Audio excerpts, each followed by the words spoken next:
Hello. Hello, everyone. Leary, how has it been for you so far, the It's been conference? very, very, very exciting. The last talk was like blew my mind. So I'm Yeah, looking forward to more talks this time around to see what we get from them. yes, awesome. And we're already moving into our next talk. And for that, I would like to welcome Alex Jones, and he's going to talk about uh, SLOs don't matter, a nihilist's guide to reliability. So we're very Hey, folks. excited. Alex Mhm. is working at Canonical, and he has the most comfy looking tent in the background. Yeah, that's just so that, I need to take a nap between meetings. I got a space just to break out. Yeah, that's what I thought. Okay, so Alex, get going. And if anyone has any questions, we don't have time afterwards probably for Q&A, but Alex has promised us that he will look into the chat and answer your questions if you have any. So pop them into the chat, and Alex will be there after his talk. Thank you so much. Equally, if you want to sharpen your pitchforks, you know where to find me. So today we're talking about SLOs don't matter, a nihilist's guide to reliability. What sort of nihilist am I? I'm not going to throw a marmot in your bath, right? But I'm the kind of nihilist in the sense that I'm a cynic. I don't think that SLOs are this huge deal that we need to all rally around and worry about whether we're a good SRE or not, because we know what SLOs, SLIs, and SLAs mean, right? It's a tongue twister. So today we're going to get into this, and I'm going to talk to you about this because I know a thing or two about it. I've been a VP of SRE at JP Morgan, a director of it at Amex, and I've also worked as a principal of SRE at Civo. So I thought a lot about it. I think a lot about what makes good SRE practices, what helps you to progress the relationship between business, the customer, engineering, product, all these different intersecting areas to effectively improve the reliability of a service, but also to serve as an indicator and a forecaster.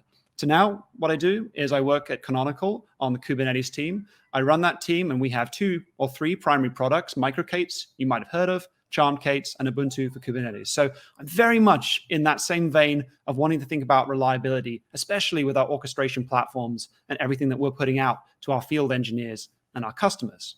So why do I feel so passionately about this? Well, because there's a counterforce to this. You get SL bros. This is the problem these days. Our SL bros are everywhere. They're comparing your P99s to your services. They're building flame graphs. They're looking at ways of seeing if your thresholds map up all the way to those SLAs, and they bold marker it in the contract where their SLOs come down from, as if it's some sort of gilded remit to show that this is a validation of we've done things right.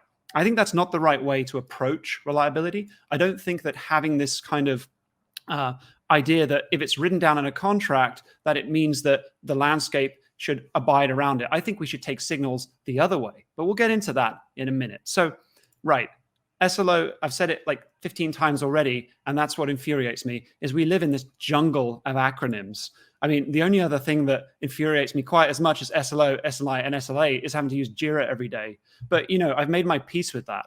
Let's dig into what these terms mean for some folks who maybe not are super familiar with this. So SLO means service level objective. We've got the Google spiel here for what that really means. Now, if we just cross that out and put that into plain English, that effectively means some esoteric value goal that is getting screamed over the war drums between product and engineering. And I'm being a bit facetious there, right? And a service level objective typically would be like a millisecond response time. But setting what that is so arbitrary in many cases. I've been in situations where 500 ms sounds super high, 250 that's absolutely reasonable. But the differentiator between those has been completely unscientific and has been based on what sounds good to the human ear. No one wants to hear 493 milliseconds because that doesn't quite sound right, even though scientifically that might be the next percentile point down. Anyway, we come then to service level indicator, which is precisely where these metrics start to surface to the top of how we're going to start quantifying them with thresholds. A service level indicator is a carefully defined quantitative measure for some aspect of the level of service that is provided. Could this be any more like legalese? It's effectively a metric. It is a data point from the signal generator. So your signal generator could be your observability system. You might think about logs, traces, metrics, profiles, et cetera, et cetera, et cetera.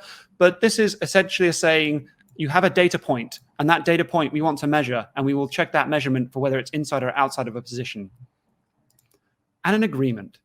Finally, SLAs are service level agreements, an explicit or implicit contract with your users that include the consequences of meeting or missing SLOs they contain. I can guarantee you that 9 times out of 10, your users have no idea what your SLOs are. And even if they do and have agreed to them on contract, you're probably not updating them in real time what those SLOs are actually looking like. Do you send over daily updates to your end users of what your breaches have been in terms of your error budget versus what your predicted service level objectives have been?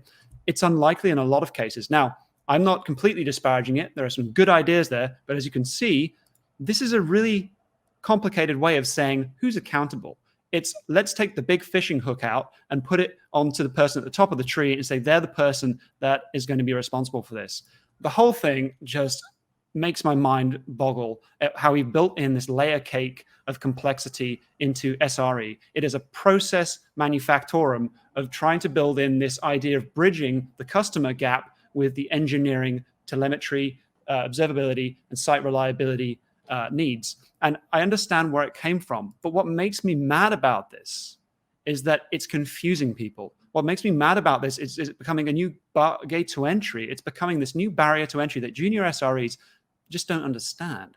And it's complicated. The language is inaccessible, right? It confuses people. We don't like to say it, but I think a lot of folks always take sre.google as de facto truth, right? That's gospel for many people. And the rhetoric that many others are using at the moment is not really based in any long-term scientific practice. It is based in a few use cases where something may or may not have worked. And they themselves might say, you know what, SLOs are great. They work really well in these few use cases. Don't try and apply them to your 3-person startup. They're not going to work there. Equally, SLOs and SLAs in particular give the false impression that once you've set one, that's it. Like you're done, right? That's the SLA. That's the service level objective. What if our business quadruples overnight? What do we have to go from operating in Hawaii to moving to Leicestershire in the UK, and all of our infrastructure comes with us? Everything changes. So it sets this kind of expectation that it's a crystallized target at the top level, that when it trickles down all the way to the SLO level, once you've set that SLO, that's that. That top-down agreement is also made on the basis that these are the desired states, not the actual current state. So therefore, the SLO might take you months to ever actually achieve, right? I told you about that P99 at the 500. That might be something that is 6 months out. It is very, very unusual that you would agree to something that is, super, super low latency if you didn't have a way of achieving it, which also means that there's a sort of certain bias that's being brought into these conversations. And generally speaking, that to and fro about what you'll agree to isn't coming from the customer side. That's coming from your side. Well, we can support this, yes, no, etc. So long story short, there's a lot of confusion. This is my last marmot, so I hope you will appreciate this one. It is not the barometer for cultural success in an SRE organization. The amount of SLOs you have, and I've seen some very fancy, React projects that can visualize these now in the UX, does not mean that you're more successful than another organization. SRE is not purely about SLOs and incidents. There's a lot more stuff to it. Now, error budgets gives you that idea of being able to say, hey, we've got this much additional development capacity. But again, that kind of trope is a very Google-esque idiosyncrasy and a very Google-esque idiosyncratic view of the world of how you can spend your time when you're outside of your incident firefighting mode. And I think that a lot of folks scratch their head thinking, well, we're trying to make this work at our organization, but we've got these people talking about this. And I read this book saying signal generators and incidents and interrupts, and it's also confusing. What do I do? So we need to think about this a bit more sensibly. SLOs are very, very well intentioned. I never criticize that. They come from the idea of being able to provide a harmony between the service provision level, so the level of service, and the end customer, and make sure that the expectation is mapped and realized. They are very hard to synthesize, though. Realistically, SLOs are very hard to synthesize because there are a lot of integral component parts. And there are some services that simply don't have end customers. It's idealistic, and that's a good thing. We should always be idealistic. They need to have the technobabble extinguished out of them. I think that if we are going to use Google and some other large companies as our exemplars of what SLOs look like, They need to be helping to show what simple SLOs look like. I looked at the last SLO document in Google. It's like a legal contract. I feel like I'm signing up for a new car purchase hire or something. We need to have simpler examples that show, here's your signal provider, here's the metric coming from that signal provider, here's the thresholding we care about, and here's effectively the BDD around that, right? This is the kind of the human heuristics around that threshold. And also, we need to make sure that bottom-up works too. So you can actually build a system. You can have a bunch of signals. You could use reduce, right? So you've got the reduce methodology of what do we got? Rate, errors, duration, utilization, saturation. You could build those signals into your service and say, this is useful data. You can then figure out your thresholds, and you work that way. And you could go to your customer and say, these are the thresholds we have. Our uptime, as we calculate it, is 95%. Are you happy with what you have? Or do you want us to try and tune it up? And they might say to you, what's that going to cost me? And so changing that model to the other way around means that you can have an honest conversation about whether actually increasing the amount of effort going into increasing your reliability is worth it.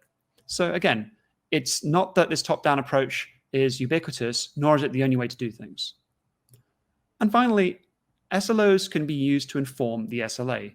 In that same vein as what I was saying, where you can take your signal generators and your metrics and work all the way up, you can also say that internally we have these objectives and thresholds. Why don't we make these part of our contractual process? Because as I said at the beginning of this talk, sometimes it's a bit of a finger in the air process of, oh yeah, well, we might get to this in a few weeks. We're not sure, maybe yes, maybe no. This way, you already have a set of thresholds where you are looking to trigger an incident if we have more than X amount of downtime or X amount of latency.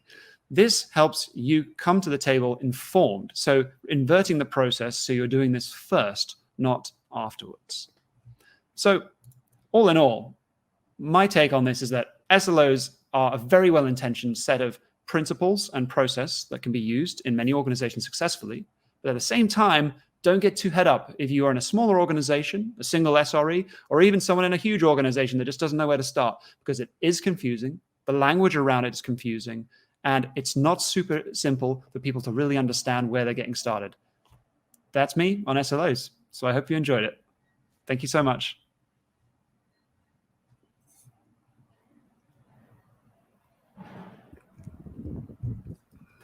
Awesome. Thank you for that lovely talk, Alex. You're so welcome. That was fun. Let's look at the chats. Oh, okay, yes. I was just making fun of what you said, and said Jira is not an acronym. That's true. Jira is not an acronym, but I was laughing because it came onto my kind of four horsemen of things I don't like talking about. So that was one of them. Oh, I understand. Thank you so much, Alex. For our audience, Alex will be in the chat. If you have any questions for him, then he's gonna answer your questions there. And now we're gonna take a 5-minute break. We will be right back. We just do the speaker switcheroos, and we will be back with our next talk. See you in a bit.